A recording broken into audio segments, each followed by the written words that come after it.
If Clemson really has this much more talent than the rest of the conference, the ACC is in big trouble.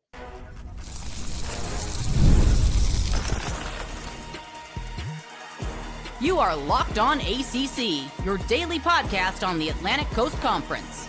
Part of the Locked On Podcast Network, your team every day. Happy Friday, and thank you so much for making Locked On ACC your first listen and your first watch. He is Kenton Gibbs, former NC State defensive lineman and co-host of Locked On Wolfpack. I am Alex Donno, host of Locked On Canes. Today's episode is proudly brought to you by Gametime. Download the Gametime app, create an account, and use code LOCKEDONCollege for $20 off your first purchase. We love the everydayers out there. On this loaded episode of Locked On ACC, NIL collectives can live another day. The College Sports Commission is already caving into legal challenges. It wasn't the first. It won't be the last. Was there, am I looking at this angle the wrong way, or was there a little bit of a Clemson bias coming out of ACC media days? All right, so here's the thing, Kenton, and you and I, we were both out there in Charlotte last week, and we voted on the All-ACC team, and we agree Clemson should be and are favored to repeat as ACC championships. We can agree they have a very talented roster. But then I look at what the media voted on here. All-ACC preseason team. Literally half are orange paw prints.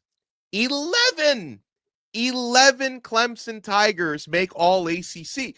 And I looked up what the results were last year just to see, was it this imbalanced in anyone's direction? The leading team a year ago at this time was 5.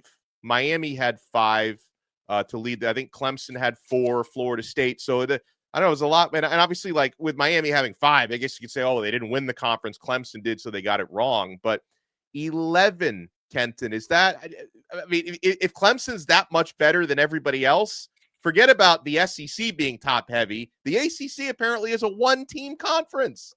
Well, Donno, I think you need to change of perspective here, because all offseason we have talked about Clemson is one of the favorites, not just in the ACC, but nationally, because of what?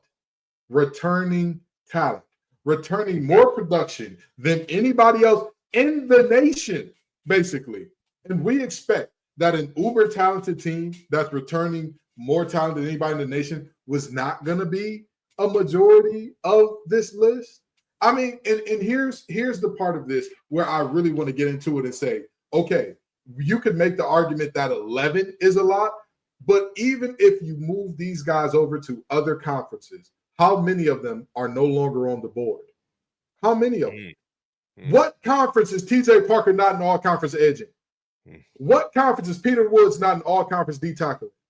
What conference do you look at Cade Klubnik, who has the 3rd highest Heisman odds now? So let's be clear about that. So before you go out here saying, oh, he wouldn't be in this conference or that conference, if he has the 3rd highest Heisman odds, that means that there are 2 people in front of him. And one of the people in front of him does not play in the conference. He is Jeremiah Love, nor does he play quarterback. So if you are looking at that, that means that there is one quarterback that people believe will have a better season than Cade Klubnik. So where are all of these guys supposed to be replaced? Who would they be replaced by? I've been beaten on the table for Antonio Williams he was the baddest man in that receiver room last year. And I told everybody he would be. And I was told, well, no, they got another receiver that's better. And he showed up and showed out.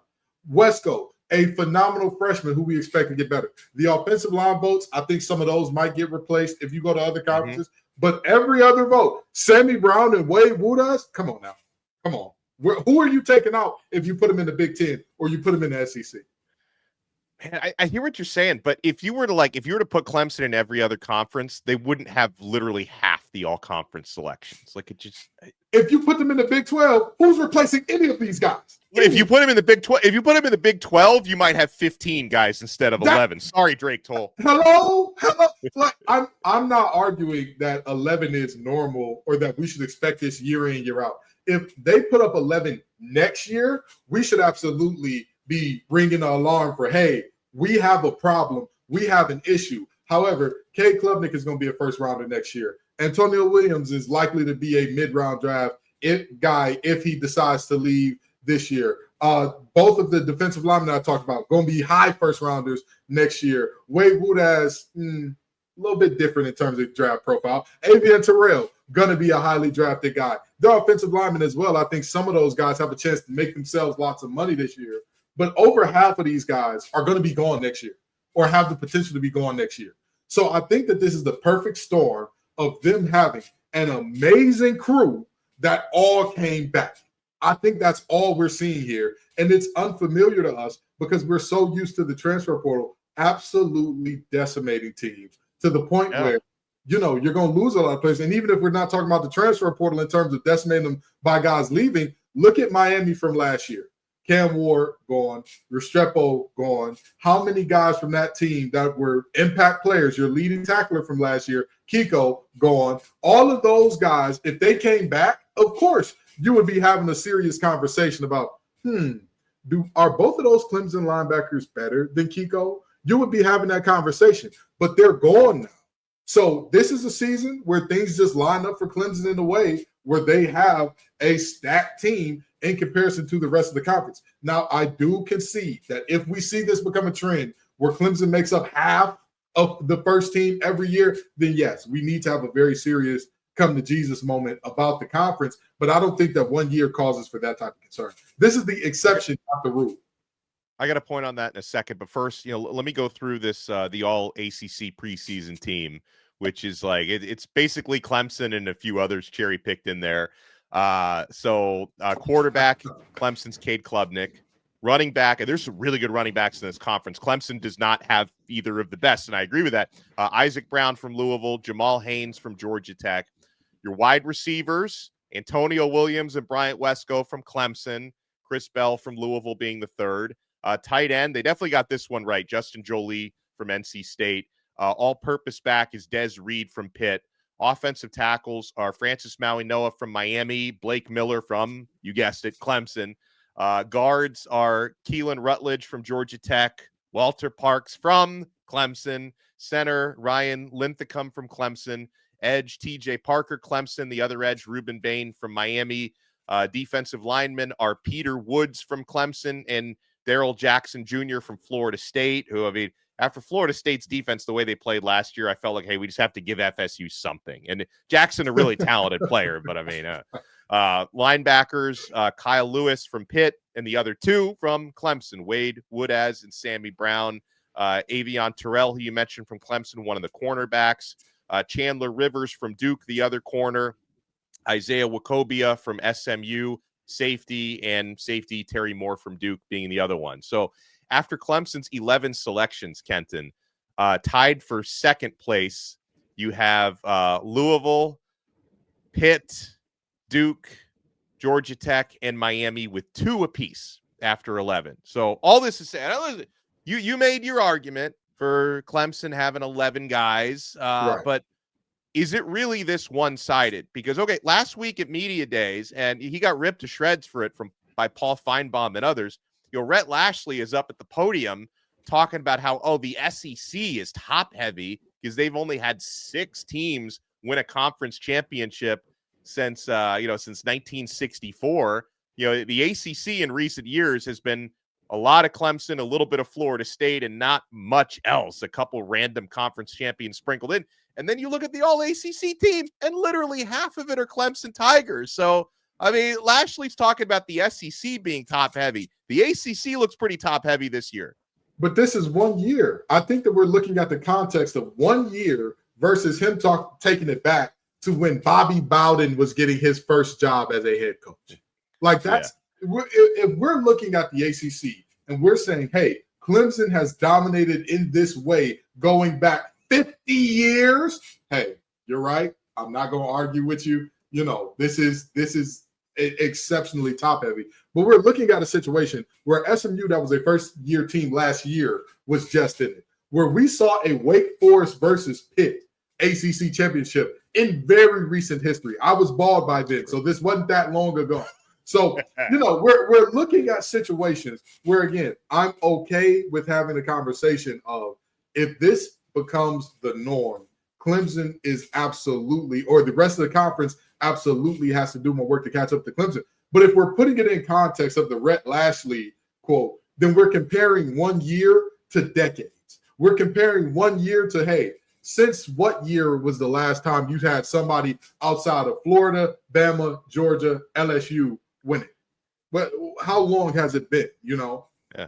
And Auburn that 1 year with Cam Newton. Who outside of those teams has gotten it done? Can I give you a couple of conspiracy theories when we come back? Oh, absolutely. I'm always down to put my tinfoil hat on. So I'm not done complaining about this. And again, I'm not saying Clemson isn't the best team in the ACC. They should be. I'm not saying Clemson isn't the most talented team in the ACC, but I feel like there could be some shenanigans. Despite everything Kenton has tried to say to sway me off of this, we'll share a couple conspiracies when we come back. You want to keep it locked right here. We're only getting started on this brand new episode of Locked On ACC. If you're trying to stay on top of your routine, whether that's workouts, long days on campus, or staying focused through back-to-back classes, hydration is where it all starts, and that's where DripDrop comes in. Folks, DripDrop is a doctor-developed and scientifically proven for fast hydration. It uses the perfect balance of sodium electrolytes and glucose to help your body absorb fluids quickly, delivering 3 times the electrolytes and half the sugar of a leading sports drink. It's hot for Kenton in North Carolina these days. It's extremely hot, humid, and sweltering for me in South Florida. Guys, I've tried a lot of electrolyte powders, but nothing tastes as good or works as fast as DripDrop. The black cherry flavors, cherry limeade, those are my personal favorites. And folks, right now, DripDrop is offering Locked On listeners 20% off your first order. Just head to dripdrop.com and use promo code LOCKEDONCollege. That's dripdrop.com, promo code LOCKEDONCollege for 20% off. Stock up now before that heat hits hard. Thank you so much for making Locked On ACC your first listen. For your next listen, check out our other shows. Kenton Gibbs and Grayson Boone host Locked On Wolfpack, taking you through all things NC State. I host Locked On Canes, taking you all through Miami. Now, Kenton, I'm not saying that this is my conspiracy theory because I know how the voting process actually went, but this is a theory that's out there. Hey, what better way to make Clemson feel happy about maybe staying in the conference long term than showing them a little extra preseason love? Guys, you want any player nominated for All-ACC? You got it. We'll give you literally half the conference. That's the comments coming from a lot of ACC fans. You're muted. Let me tell you about something. The ACC lobby is always trying to silence me here, but let me tell you about something that I would tell the ACC if that were the case. We have played these games before. We've played them before. Donno, do you remember what team got added into the ACC during COVID because they needed a place to play?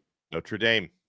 And do you remember who ended up winning Defensive Player of the Year that year, despite having a statistically worse season by every single metric than a fellow linebacker by the name of Peyton Wilson from Raleigh, North Carolina, or who played in Raleigh, North Carolina? Well, who I know somebody from Notre Dame. Jeremiah JOK. I can't remember the last 2 parts of his name, but outside linebacker from Notre Dame.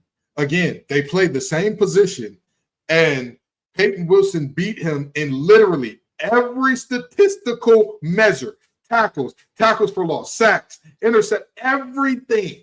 He beat JOK, and yet JOK gets Player of the Year. We've seen it. We've seen the ACC begging and groveling to a team. Please love me, pick me, choose me by giving them all of the awards. And we lost.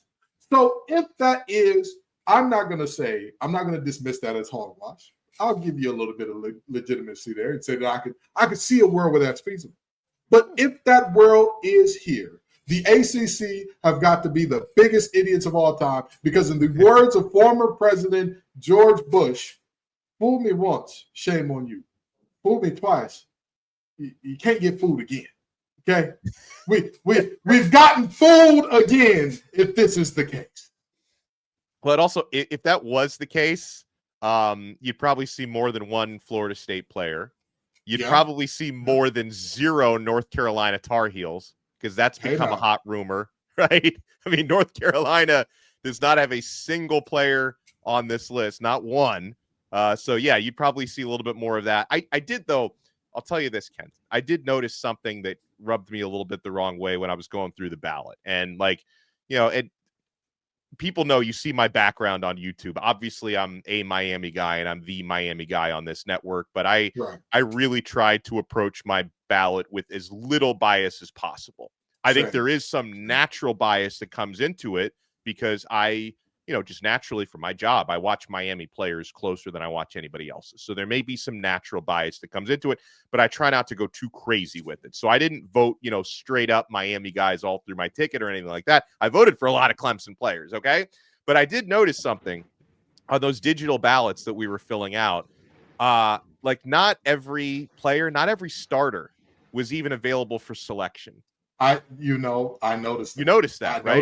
I noticed that was a thing. Doesn't don't you kind of manipulate towards a certain bias? And listen, I wouldn't necessarily have voted for this player for all ACC team, but I'm really bullish on Miami's starting left tackle, Markel Bell.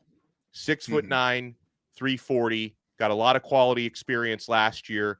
Kind of moved into a full-time starter year last year. He's going to get an opportunity to be the full-time starter this year. I was talking with Ruben Bain the other day. He says it's really hard to get, I'm still trying to figure out, he said, how to get around Markel because his wingspan is so crazy long. So again, I wasn't expecting him to be a tackle selection on the All-ACC team.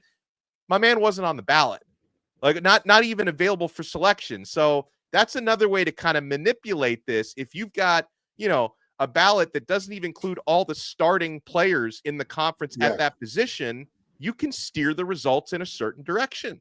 I wholeheartedly agree. And even beyond the starters, there are certain backups that needed consideration. If Watson was on here for running back, I'm not saying he's better than Jamal Haynes. I'm not saying I'm 1,000% he would have got my vote over Jamal Haynes. But I'm saying there's a conversation to be had. There's a conversation there. So I do agree, and I understand that the way that you had a limited amount of people you could vote for, that was a little interesting because in the past, generally, we got starters from teams where I'm like, that guy stinks. He's terrible. Yeah. I know he couldn't block me, and I haven't gotten off a good pass rush in about a decade now. And he was a starter. He's an incumbent, so he ends up on the ballot. So I get what you're saying. I 1,000% feel where you're coming from. Again, I'm not going to dismiss it as hogwash if there is any legitimacy to it. And this one, I've seen it with my own two eyes. There were legitimately starters that were left off. Yeah, no doubt about that. So do you feel like anyone was underrepresented? Because we think SMU is going to be pretty good this year. They only had one selection, Wachovia. North Carolina, 0 guys on the list. A lot of teams, Boston College, Wake Forest, Virginia had 0 on the list. Do you think anybody was snubbed from this? I'm pretty sure, the only one that I would say I think that he needed a better look than maybe he got. Keelan Rutledge, baller, dog. He, to me, is one of the best offensive linemen in the conference. Walker Parks, perhaps he needs to get switched out with the guard from Stanford, who was a menace last year despite playing on a very bad team. I was shocked that he stuck around at Stanford despite the fact that they had a coaching turnover change. They have a one-year coach.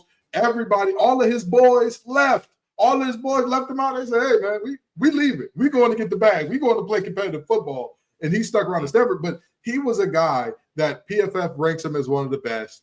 If you watch the film, even when playing against NC State last year, they got dominated. That was one of their worst games of the season. But even still, I kind of watched him like, oh, man, when he gets his hands on guys, he moves some furniture around. So I was surprised that he wasn't on this list. But with that being said, that's probably the only snub that I looked at, and I was like, I think that he would have deserved some consideration here. But again, I can understand Walker Parks being there. I can understand. Well, the ACC's got good guards because I also felt like Inez Cooper at Miami, who plays next to Maui Noah, doesn't get enough respect. So I think there's probably 4 or 5 guards who could have gotten consideration in this conference for the 2 spots that they gave out. So, and listen, and I know we've spent the last however many minutes, ranting, well, mostly me ranting about preseason All-ACC selections. The postseason ones are the ones that really matter. Hello? Right? Hello. That's results. results matter more than predictions. But coming up next, so there has been a challenge, and so this is a concession that has been made to try to avoid lengthy courtroom battles after that House versus NCAA settlement. NIL collectives will not be dying today. We'll explain why. You want to keep it locked right here on Locked On ACC. Folks, Gametime is the only ticket app that Kenton and I use because we're getting the best prices right up to the last minute. Actually, the prices are even better at the last minute. Folks, we've all been there. Logging on early and waiting forever for concert tickets to go on sale, only to lose your spot for a show you've been dying to see. Live music should be about making memories, not dealing with the stress of ticket shopping. That's where Gametime comes in. Guys, there's no stress. Gametime makes getting concert tickets faster and easier than ever. Prices actually drop in the app as it gets closer to showtime, so you can save up to 60% off with their killer last-minute deals. Ever wonder what your view is actually going to look like before you buy?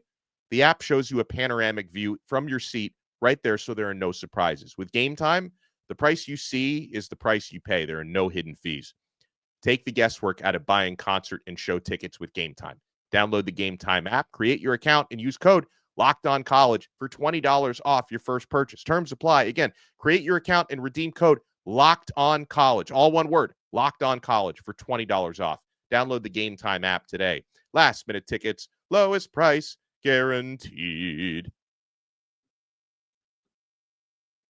Thank you so much for making Locked On ACC your first listen and your first watch. For your next listen, make sure you check out the portal. Brian Smith does an incredible job breaking down all things NIL, transfer portal, recruiting. So, Kenton, we have an NIL-related story. So, the guidance that had initially come out on July 10th from the College Sports Commission, which is the new enforcement arm of college sports. College Sports Commission, which basically does the dirty work now with enforcement that the NCAA no longer wants to do, basically said, collectives cannot pay players directly anymore. That, third-party NIL deals have to be from these legitimate businesses. They were basically trying to completely kill collectives. And so in the weeks that followed that, the collectives, which for the past, 4 years have been the primary source of paying players NIL money, and schools around the country have powerful NIL collectives. I'm wearing a hat for the Miami collective, Canes Connection, today. And so basically they were facing an existential crisis. They lawyered up. Tom Mars, who's like a famous, litigator, was working with them. And it doesn't seem like they're going to go to court now, at least not anytime soon, because the CSC has clarified their stance on collectives. This is from Yahoo Sports. While the statement notes that traditional NIL collective pay-for-play deals, pay-for-play being the emphasis, remain prohibited, the change in approach paves the way for collectives to pay athletes directly still if those deals satisfy 3 benchmarks. Number 1, deliver the public a good or service. Number 2, turn a profit beyond paying athletes. That's going to be tricky.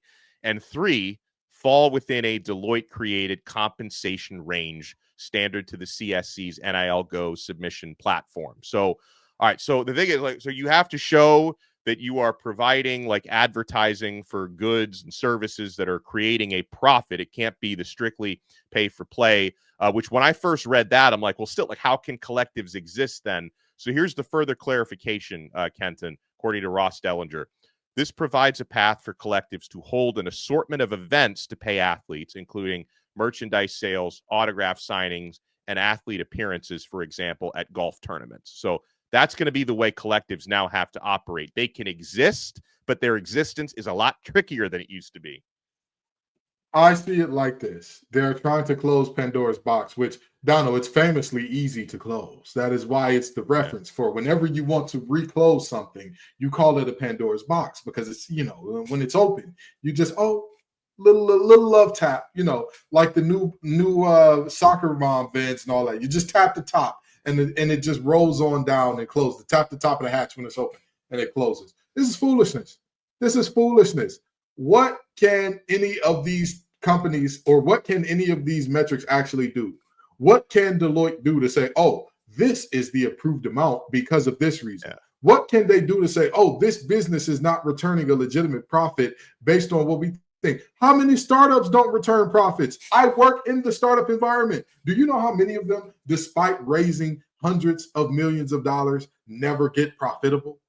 Like it's part of the deal as a business venture, especially this type of business venture where hey, we're not going to turn a profit here. That's not what we're going to do. And even beyond that, what is the good or service to the public? How do you define that? What do you if fans say we paid $5 a piece and got to shake CJ Bailey's hand, or we got to see him in person? If they feel like that's satisfying to them, what does it mean if $4.50 of every $5 that was paid in go to him? If fans say, hey, I want to go see Kiko Mainoa sing, we're going to hand him we're going to hand him a banjo and he's going to sing. I feel like there's a business instead of karaoke, Kiko Yoki or something. There you go. There's a business there. If they want to do Kiko Yoki, what are we going to do? If they want to do CC Yoki, what are we going to do to say, oh, CC Yoki isn't turning a profit? We can't do it. We can't pay them. If people want to pay the money, and these players have shown themselves to be at that level where millions of dollars worth of ad revenue are generated, guess what's going to happen? People are going to find a way to do it. If people want to pay these players and people feel like seeing Canes win means I'm going to give the Kane connection, what are you going to do to stop it? What are you going to do? Oh, we'll put in rules to make it stop happening forever. All that's going to happen is all of these players are going to go back to finding religion, and we're going to have the SEC winning 80% of national championships again. That's all that's going to happen. That's all. Now, there's another thing. It was just being pointed out left and right. There is this massive hypocrisy when the College Sports Commission refers to pay for play, and we're trying to rid college sports of pay for play. Because, okay, they're trying to do that through, limiting these third-party NIL deals. But, Kenton, this new revenue sharing, it's literally pay for play. So they completely ignore that your revenue sharing agreements are determined by your status on the roster to be eligible for revenue sharing. And then how valuable you are to that program is going to determine how big your cut of the pie and how much you're making.